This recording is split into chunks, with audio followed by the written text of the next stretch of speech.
그 강의 주제는 이제 전체 주제는 원래 철학자 박이문 선생의 그 저작 중에 그 문학 속의 철학이라는 책이 있습니다. 그 옛날에 나왔던 게 이제 재간행됐는데 뭐 저자가 이게 젊었을 때 이제 쓴 책입니다. 어느 잡지에 연재를 하고 단행본으로는 못 껐는데 제가 아마 20대 초반에 읽었고 그 당시 기억으로는 재밌게 읽었어요. 저도 이제 문학, 철학 양쪽 분야에 관심이 있었고 그다음에 문학 작품 속에서의 그 철학이라는 주제, 철학적 주제를 어떻게 이제 읽어낼 것인가 그런 문제에 관심이 있었기 때문에 흥미롭게 읽었는데 이제 이거를 그 제 버전으로 뭐 다시 시도해보고 싶다는 이제 생각이 들어서 이 저자가 다룬 책들 가운데 한 절반 정도 가량은 이제 제가 골랐습니다. 15편의 작품에 대한 에세이인데 제가 한 7편 정도를 골랐으니까 이 책에 포함되어 있는 이제 작품 중에 제가 다른 강의에서 이미 다룬 작품들도 있기 때문에 중복이어서 좀 뺀 것들도 있고요. 그렇게 해서 이 강의에서는 시범적으로 한 7편 정도를 이제 다시 보려고 합니다. 그래서 관심 있으시다면은 이제 박이문 선생의 책을 한번 이렇게 보셔도 좋을 것 같습니다. 이렇게 대비해가지고 보셔도 좋을 것 같고, 저도 다시 읽다 보니까 이제 이전하고 좀 생각이 많이 좀 달라진 부분도 있고, 저자하고 좀 견해 차이를 갖게 되는 그런 부분도 있고 합니다. 각자가 좀 생각이 다를 테니까 그런 거 좀 비교해 가면서 읽어보셔도 좋을 것 같습니다. 그러니까 작품이 이제 조금 작품 선정이 무작위적인 것처럼 여겨지실 수도 있는데, 여기에 근거하고 있다라고 하는 거. 그러니까 아주 랜덤하진 않습니다. 15편 중에서 제가 그냥 이렇게 선별한 거기 때문에. 그리고 대략, 제 기억에는 아마 시대순을 조금 배열하려고 했던 것 같아요. 그래서 안티고네부터 시작해가지고, 볼테르의 깡디드 이런 식으로 가고, 맨 마지막에는 로렌스의 이제, 사랑에 빠진 여인들이라는 작품이 근래에 번역됐죠. 작년에 번역돼 나오고 했는데, 그래서 읽을 기회가 생겨서 이제, 다뤄보려고 합니다. 오늘은 이제 안티고네라는 작품을 다루면서, 이제 부제는 윤리적 기준은 무엇인가, 이렇게 붙였는데, 이 작품이 많이 다뤄지는 방식이긴 합니다. 안티고네라는 작품이. 사실 문학 속의 철학이라고 했는데, 문학과 철학과의 관계를 다루면서, 등위 접속사 같은 걸로 이렇게 연결할 수도 있습니다. 그러니까 문학과 철학, 혹은 이제 문학 대 철학, 이렇게 다룰 수도 있는데, 문학 속의 철학이라고 하는 거는 물론 제가 지은 제목은 아니지만, 저는 이제 한 두 가지 의미 정도로 이렇게 부여하고 싶습니다. 하나는 이제 문학 속에서 발견할 수 있는 어떤 철학적인 주제들, 문학 속에 들어와 있는 철학, 그런 의미로도 읽을 수가 있고, 다른 하나는, 철학적인 주제나, 어떤 주장이 문학 작품 속에 들어왔을 때 어떻게 변형되는가, 내지는, 문학 속에서 어떻게 문학화 되는가, 이런 부분에도 저는 조금 관심이 있습니다. 사실 문학과 철학은 그렇게 서로 이렇게 우호적인 그런 관계는 아니고, 이미 이제 플라톤의 국가 같은 데서도 명시되어 있지만, 오래된 불화 관계라고 그랬죠. 이 시와 철학과의 관계를. 그러니까 시의 연장선상에서 문학과 철학과의 관계도, 그렇게 의존 그런 관계는 아닙니다. 서로 경합적이고, 한편으로 충돌하고 이렇게 대립적인데, 그런데 어떻게 이제 문학 작품 속에 이렇게 철학이라는 주제가 들어올 수 있는지, 그런 점을 조금 생각해 보려고 합니다. 사실 국가라는 대화 표현 자체도 아이러니컬하게도 플라톤의 대단히 문학적인 저작이거든요. 그러니까 문학을, 시를 노골적으로 이렇게 비판하고 이렇게 좀 깎아내리는 그런 주장을 담고 있는데, 한편으로는 대단히 문학적인 방식으로 이렇게 구성이 되어 있습니다. 전 그런 게 조금 흥미롭다고 생각합니다. 안티고네라는 작품에서도 이제 강의 중에 말씀드리겠지만, 헤겔의 주장이 있습니다. 아주 유명한 주장. 이 작품을 유명하게 만들었을 뿐더러 이제 헤겔 이후에 한 몇백 년 동안 이제 논란거리로 만든 그런 주장이 있는데, 그 주장이 제가 보기에는 물론 이제 흥미로운 주장이긴 하지만 이 작품에 대한 해석으로는 좀 억지스러운 데가 있습니다. 그럼에도 불구하고 해겔의 어떤 그 권위에 때문에 상당 기간 동안 이제 계속 이 작품과 관련해서 굉장히 핵심적인 어떤 해석으로 중요한 해석으로 이렇게 권위를 가져왔어요. 거기에 대해서 한번 좀 따져 보려고 합니다. 물론 이제 제가 처음 따지는 건 아니고 이미 그런 해결의 견해에 대한 굉장히 많은 반론들이 이렇게 제기되어 왔습니다. 주로 이제 페미니즘 쪽 시각에서 또 이제 정신분석 비평이나 이런 쪽 입장에서 많은 비판과 비평이 제기되어 왔는데 그런 건 사실 뭐 학술적인 논문들에서도 많이 다뤄지곤 합니다. 근데 저는 이 강의에서는 그렇게 뭐 복잡하게 깊이 들어가거나 하지는 않고 우리가 그냥 작품만 읽는 걸로도 충분히 이제 이 문제에 대해서 우리가 조금 생각해 볼 수 있다고 여겨지는데 어떻게 그 해결의 주장과 다른 견해를, 다른 독해를 우리가 이 작품에서 읽어낼 수 있을지 한번 생각해 보도록 하겠습니다. 나눠드린 자료는 그냥 참고하시라고 나눠드린 거고, 앞부분에는 테바이, 이게 뭐 영어로는 테베, 근데 이제 히라보 발음에 가까운 건 테바이라고 그럽니다. 그래서 번역본마다 이제 혼용되고 있는데, 테바이의 역사에 대해서, 그리고 이제 오디푸스 이 왕가의 비극의 전사에 대해서 좀 다루고 있습니다. 안티고네가 소포클레스 작품 중에는 이제 먼저 쓰인 작품인데, 오이디푸스 3부작 가운데, 근데 연대기적으로 배열하면 이제 가장 마지막에 이렇게 놓이는 그런 이제 작품이기도 합니다. 그러니까, 오이디푸스 왕, 그 다음에 콜로노스의 오이디푸스, 그 다음에 안티고네 이런 순서가 되죠. 그런데, 창작 순서상으로는 이제 이게 먼저 쓰인 소포클레스의 초기작으로 이렇게 되어 있습니다. 그러면 이제 오이디푸스 왕이 한 중기작, 그 다음에 콜로노스의 오이디푸스가 이제 후기작, 이렇게 됩니다. 흔히 이제 그리스 비극이, 뭐 희극도 있지만 이제, 그리스 비극이 서양 문학사에서, 굉장한 어떤, 장면으로 이제 간주가 됩니다. 문학사의 어떤 3대 정점이라고 얘기할 때 보통 이제 고대 그리스 비극, 그 다음에, 엘리자베스 조 시대의 섹스피어 비극이 있고, 그 다음에, 19세기 후반의 러시아 문학이 있고, 뭐, 이렇게 얘기를 합니다. 제가 그렇게 얘기하는지 모르겠는데, 어쨌든 그런 어떤 정점들이 있습니다. 프루이트의 견해를 얼추 제가 약간 변형한 것이기도 합니다. 프루이트가 3대 걸작을 얘기하면서 이제 오이디푸스 왕, 그 다음에 햄릿, 그 다음에 카라마조프가의 형제들 이렇게 들었기 때문에 얼추 이제 세 개의 어떤 정점에 해당합니다. 그런데 이제 그리스 비극 가운데서도 이제 최고 걸작들이 이제 소포클레스의 작품으로 간주가 되고, 그 소포클레스의 비극을 대표하는 작품이 이제 오이디푸스 왕과 이 안티고네입니다. 근데 이 두 작품은 서로 이게 자웅을, 가늠하기, 어려워서, 어느 것이 더 낫다 못하다 하기가 어려워가지고 두 파로 나뉩니다. 그래서 오이디푸스 왕파가 있고, 그 다음에 안티고네파가 있고, 그러니까 뭐가 최고의 걸작인가에 관해서 여기 조금 나눠집니다. 오이디푸스 왕이 조금 유력하다가, 그 다음에 해겔 때문에 안티고네파가 이렇게 또 세를 좀 얻고, 그런 이제 형국입니다. 근데, 창작 시기를 뭐 고려하자면은 뭐 초기작 안티고네보다는 이제 오이디푸스 왕이 좀 더 복잡한 작품이고, 문학적으로 좀 더 더 의미가 있을 수 있지만, 주제적으로 보면은 안티고네라는 작품이 너무나 이제, 좀 파견하게 그 어떤 무게감을 갖기 때문에, 서로 이렇게,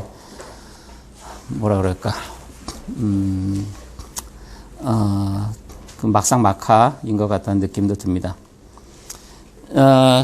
자료에서는 앞부분에는 넘어가시고, 그 다음에 간략한 전사에 대해서는 좀, 보시면 될 것 같습니다.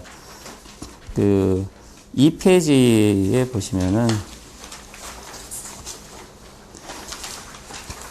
뭐 잘 알려진 대로 이제 오이디푸스가 라이오스 왕과 이오카스테 사이에서 태어난 아들인데, 아버지를 살해하고 어머니와 이제 결혼할 거라는 이제 신탁 때문에 그런 운명을 피하기 위해서 이제 버려지는데, 근데 이제 이 목동이 이 아이를 죽이지 않고 이웃나라 코린토스의 목동에게 맡기는 바람에 코린토스 왕가의 그 왕자가 되죠. 양자가 돼가지고 그렇게 해서 성장하는 걸로 이렇게 되어 있습니다.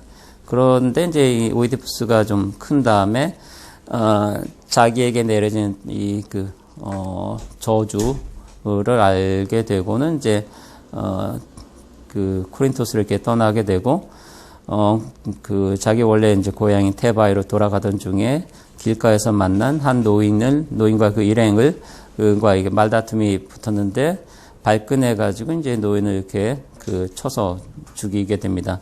나중에 알게 된 게 이제 자기 아버지였는데 뭐 그런 내용은 이제 다 아실만 하고 그런데 이제 라이오스 왕이 실종된 중에 이 오이디푸스가 스핑크스의 그 수수께끼를 푸는 바람에 테바의 왕으로 이렇게 추대가 됩니다. 그 다음에 이오카스테와 결혼해가지고 이제 이남 이녀를 두게 되는데 이게 이제 안티고네의 배경입니다. 폴리네이케스하고 에테오클레스라는 이제 두 아들이 있고 안티고네와 이스멘의 이제 두 딸이 있습니다. 근데 이 폴리네이케스가 이제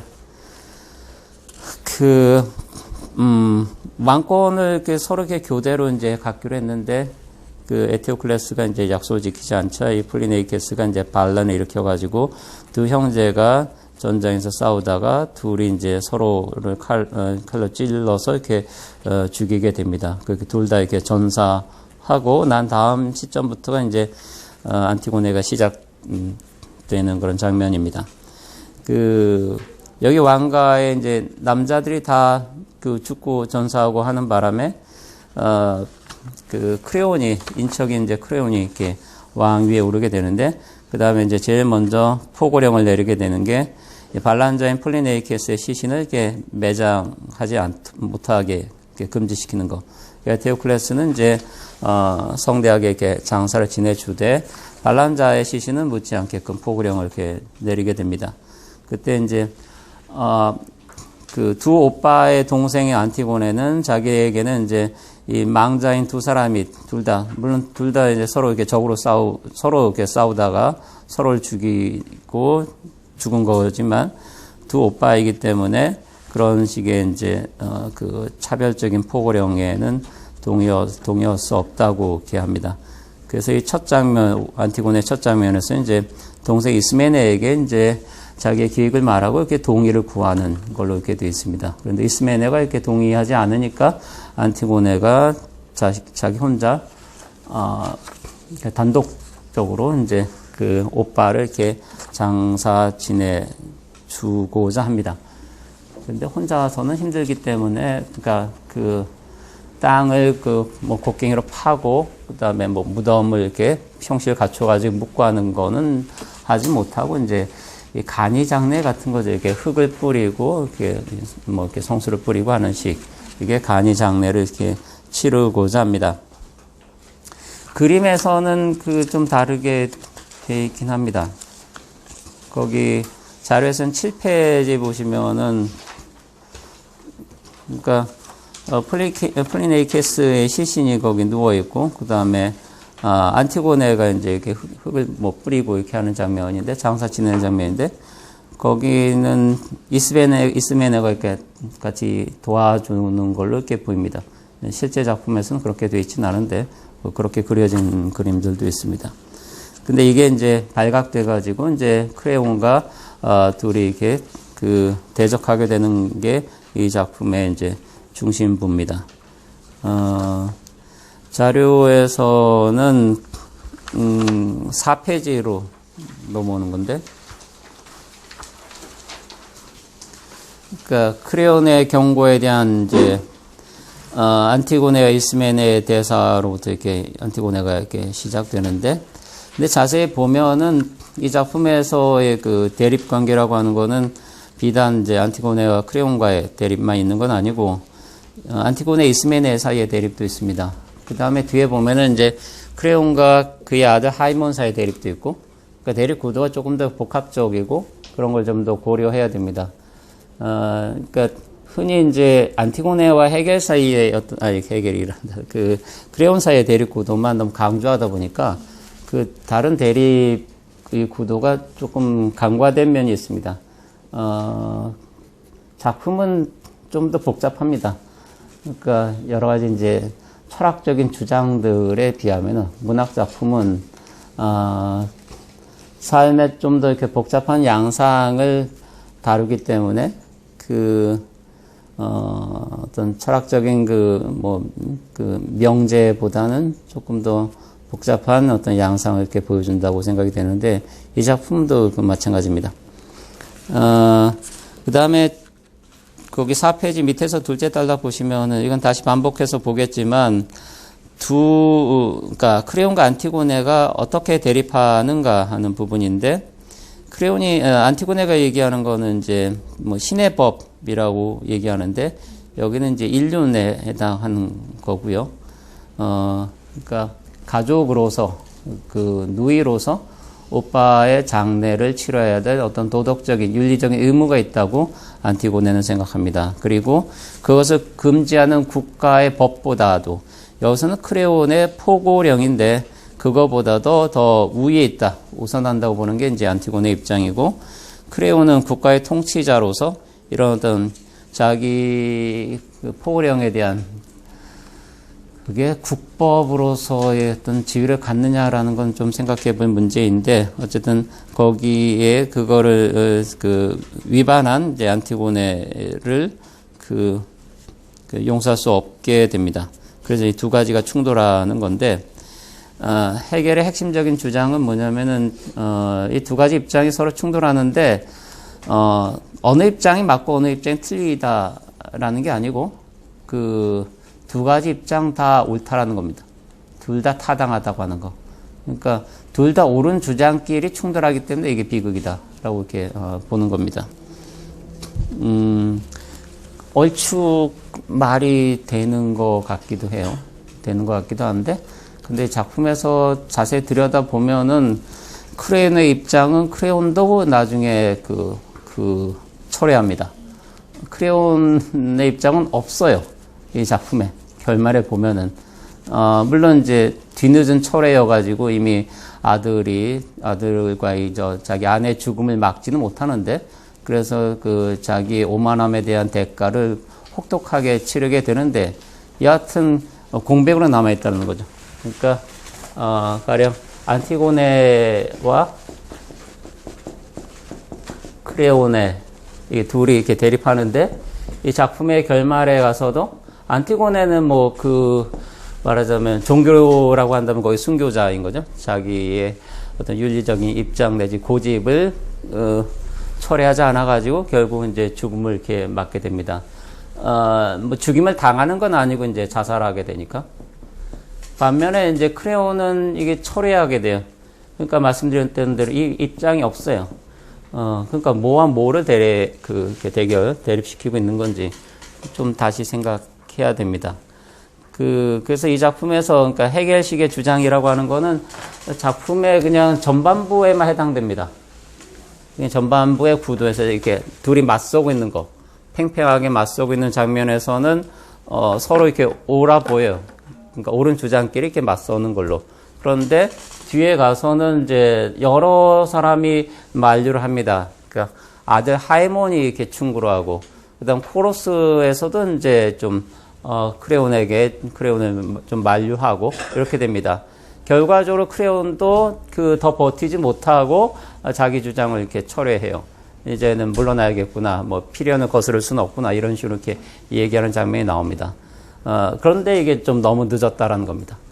그리고 너무 이제 비극적인 그런 이제 대가가 이 크레온을 이렇게 기다리고 있습니다. 이게 작품의 결말입니다.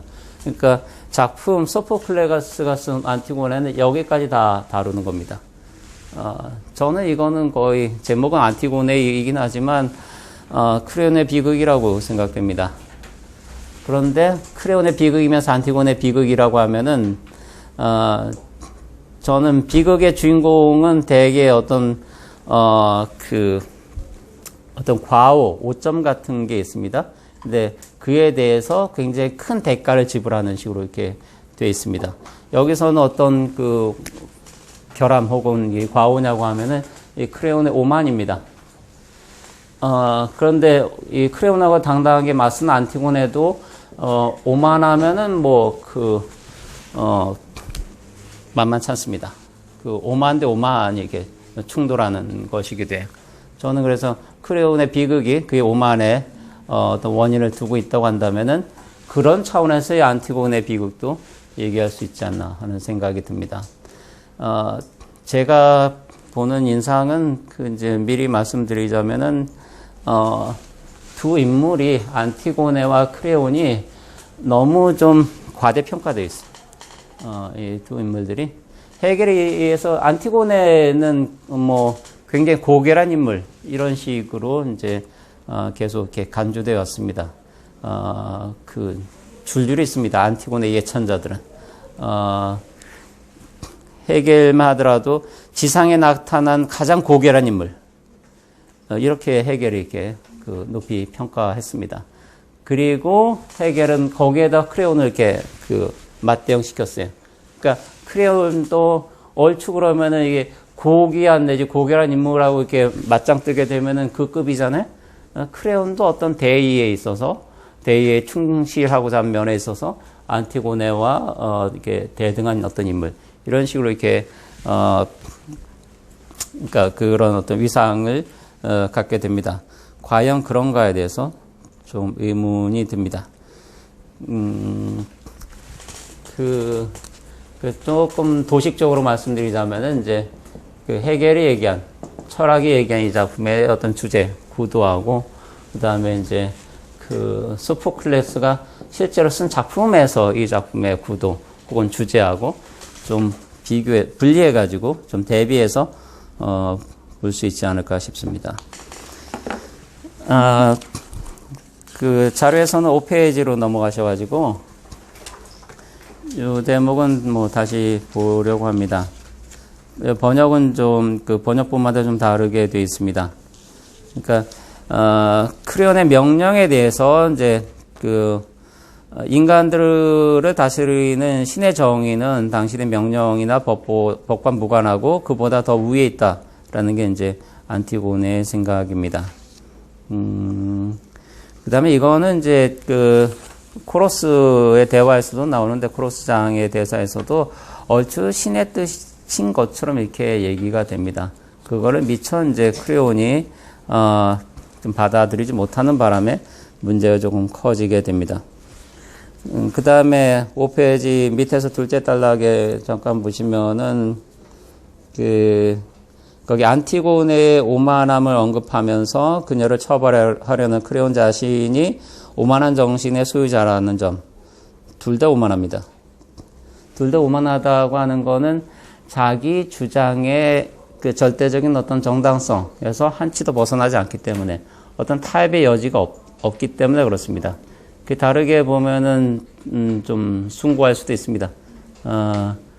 그러니까 자기가 갖고 있는 어떤 믿음에 대한 어떤 충실성이라는 점에 있어서는 두 인물이 서로 어떤 대결 구도를 이렇게 만들게 되는데 네, 물론 그 구도가 그렇게 끝까지 가지는 않게 되지만 그다음에 이 오만이 어떤 결과를 이제 낳게 되는가 하는 거. 이 작품에서는 결과만 따지자면은 일가족의 죽음, 자기 사랑하는 가족 아들과 아내의 죽음, 그다음에 안티고네에 대해서는 이제 자기 자신의 죽음입니다. 그 자신이 이렇게 초래한. 그래서 이 작품에서 유일한 생존자는 이스메네입니다. 이 집안을 통틀어가지고 여자 혼자 살아남습니다. 거기 그래서 이스메네에 대해서도 6페이지 보시면은 6페이지 네 번째 단락에 오이디푸스 3부작을 거치는 동안에 이 집안에서 살아남은 유일한 인물이 이스메네라고 하는 거.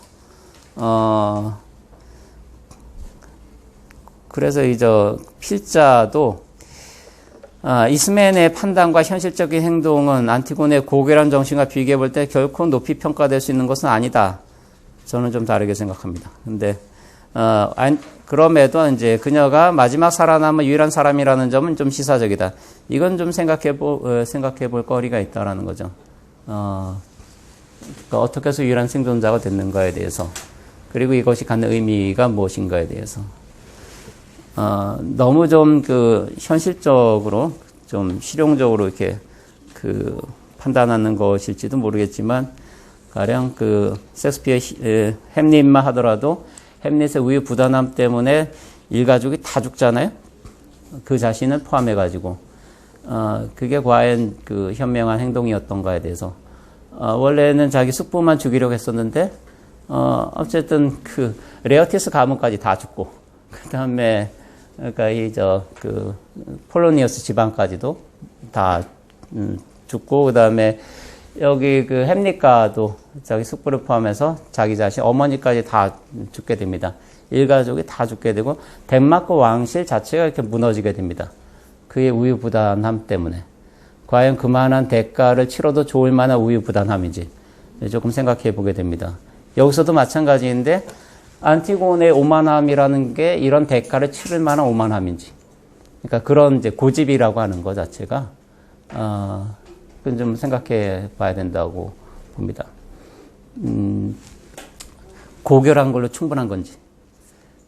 뭐, 저런 거 비슷합니다. 좀 다른 얘기인가요?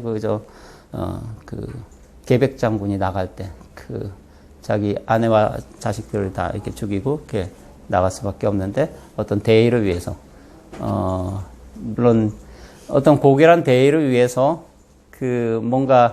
항상 뭔가 이렇게 희생되곤 합니다. 과연 그럴 만한 건지, 그럴 만한 게 가치가 있는 건지 조금 생각해 보게 됩니다. 만약에 크레온의 오만이 이게 잘못이라고 한다면은, 저는 두 오만 사이에서, 그래, 안티고네 오만함이 옳은 오만이고, 여긴 그릇된 오만이다. 이렇게 말할 수 있는 건지, 좀, 생각해 볼 여지가 있다고 봅니다. 거기 그러니까, 오만을 좀 다르게는, 고결함이라고 이렇게 포장도 하는데, 그런 부분입니다. 거기 6페이지 밑에서 둘째 단락에 보시면은 끝부분에, 그러니까 크레온의 명령에 따랐더라면 안티고네는 파멸로 치닫지 않았을 것이다. 이렇게 얘기한 게 이스메네입니다. 이스메네는 굉장히 현실적인 그런 태도를 이렇게 갖고 있습니다. 그게 이제 이 작품 초반에 안티고네와의 대립 구도를 이렇게 만드는 건데, 작품에서 이렇게 얘기합니다. 이스메네가, 그러니까 크레온이 금지하셨는데도 이제 오빠를 매장하려고 하는 건가를 이렇게 확인합니다. 그러니까 안티고네가 나와 가족 사이를 막을 권한이 그에겐 전혀 없다. 그러니까 크레온에겐 그럴 권리가 없다라고 당당하게 얘기를 합니다. 그러니까 이스메네가 언니를 좀 만류합니다. 이제 불행한 가족사 얘기를 조금 한 다음에, 그 다음에 흥미로운 주장을 펴니다. 우린 이걸 생각해야 돼요. 우선 우리는 여자로 태어났고, 그래서 남자들과 맞서 싸울 수 없다는 걸요. 이게 오늘날의 이제 여성 독자들 불쾌하게 읽을 수 있을지 모르겠지만, 이건 굉장히 현실적인 그런 이제 얘기이긴 합니다. 다음으로 두 가지가 있어요. 다음으로 우리는 더 강한 이들의 지배를 받고 있다는 사실도. 그러니까, 두 가지 구도예요. 그러니까 남자 대 여자라는 구도. 그러니까 남자에게 맞설 수가 없다. 우리 여자들은. 그게 한 가지고, 두 번째는 이제 이 권력을 가진 자에게 맞설 수가 없다라는 겁니다. 그래서 이 명령과 이보다 더 고통스러운 거라도 받아들여야만 한다. 이게 포고령뿐만이 아니라 이거보다 더한 거라도 우리는 감수할 수밖에 없다. 그래서 이제 권력을 가진 사람들에게 복종해야 된다. 지하에 계신 분들에게 용서를 빌면서. 왜냐하면 이거 잘했다고 하는 건 아닙니다. 그러니까, 좀 미안하긴 한 거고, 죄송한 마음이 들긴 하지만, 현실적으로는 권력에 맞설 수 없기 때문에, 여기 이제 순종해야 된다. 이런 게 이제 이스멘의 견해입니다. 지나친 행동은 분별 없는 짓이니까요. 이렇게 얘기해요. 그러니까 여기서 얘기하는 지나친 행동이 안티고네 행동입니다. 안티고네는 분별 없이 지나치게 행동합니다. 분별 없다는 말은 뒤에서 이제 한 번 더 합니다. 이스메네가 그러니까 이제 둘이 이렇게 퇴장할 때 이스메네가 마지막으로 하는 말이 언니가 분별 없이 나아가고 있다는 건 알아두세요. 그러니까 이게 분별 있는 행동은 아니다라는 거는 이제 분명히 하게 됩니다. 분별이란 말은 뭐 고대 히라보에서 그 이제 대용어가 정확하게 어떻게 되는지 좀 봐야 되지만 이제 요즘식으로 얘기하면은 뭐 이성, 뭐 센스나 뭐 여기에 해당할 수도 있어요.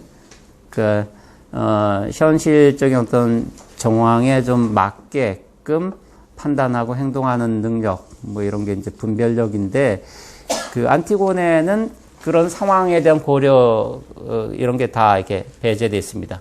그러니까 자기가 옳다고 주장하는 거 딱 하나 있고 자기가 옳다고 믿는 바는 모든 상황에 대해서 이렇게 초월적입니다.